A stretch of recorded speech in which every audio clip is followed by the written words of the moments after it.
آج ہم ایک ایسی حدیث پر بات کریں گے جو اسلام کی روح کو چند خوبصورت الفاظ میں سمیٹ لیتی ہے۔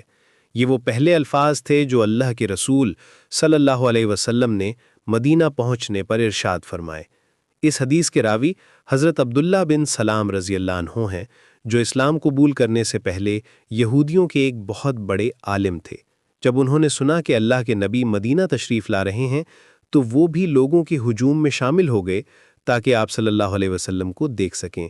وہ کہتے ہیں کہ جیسے ہی میں نے آپ صلی اللہ علیہ وسلم کے چہرے کو دیکھا، میں سمجھ گیا کہ یہ کسی جھوٹے انسان کا چہرہ نہیں ہو سکتا۔ حضرت عبداللہ بن سلام فرماتے ہیں، میں نے آپ صلی اللہ علیہ وسلم سے سنی، وہ یہ تھی: اے لوگو، سلام کو عام کرو، کھانا کھلاؤ، اور رات کو جب لوگ سو رہے ہوں تو نماز پڑھو، تم سلامتی کے ساتھ جنت میں داخل ہو جاؤ گے۔ یہ صرف چند جملے نہیں ہیں بلکہ ایک مکمل ضابطۂ حیات ہیں۔ آئیے ان تین نصیحتوں کو ایک ایک کر کے سمجھتے ہیں۔ پہلی نصیحت: سلام کو عام کرو۔ اس کا مطلب صرف السلام علیکم کہنا نہیں ہے، اس کا مطلب ہے امن اور سلامتی کو پھیلانا، اپنے دل سے نفرت، حسد اور بغض کو نکال کر دوسروں کے لیے محبت اور خیر خواہی پیدا کرنا، ایک ایسا معاشرہ بنانا جہاں ہر کوئی خود کو محفوظ محسوس کرے، جہاں کسی کو کسی سے ڈر نہ لگے، جہاں زبان اور ہاتھ سے کسی کو تکلیف نہ پہنچائی جائے۔ یہ امن صرف انسانوں کے لیے نہیں ہے بلکہ ہر مخلوق کے لیے ہے۔ دوسری نصیحت: کھانا کھلاؤ۔ یہ اسلام کی سماجی تعلیمات کا ایک اہم ستون ہے۔ بھوکے کو کھانا کھلانا صرف ایک نیکی نہیں بلکہ ایک انسانی ذمہ داری ہے۔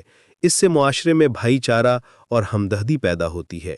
جب ایک شخص دوسرے کی بھوک کا احساس کرتا ہے تو ان کے درمیان ایک مضبوط رشتہ قائم ہوتا ہے۔ یہ ہمیں سکھاتا ہے کہ اللہ نے ہمیں جو رزق دیا ہے اس میں دوسروں کا بھی حق ہے۔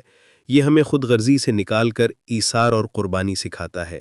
اور تیسری نصیحت: رات کو جب لوگ سو رہے ہوں تو نماز پڑھو۔ یہ نصیحت ہمارے اور ہمارے رب کے درمیان تعلق کو مضبوط کرنے کے لیے ہے۔ دن کے شور اور مصروفیات سے دور رات کی خاموشی میں اللہ کے سامنے کھڑا ہونا ایک خاص تجربہ ہے۔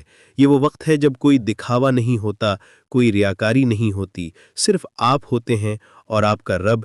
یہ تہجد کی نماز ہے جو اللہ سے قربت کا بہترین ذریعہ ہے۔ یہ ہمیں روحانی طاقت دیتی ہے اور ہمارے اندر تقویٰ پیدا کرتی ہے۔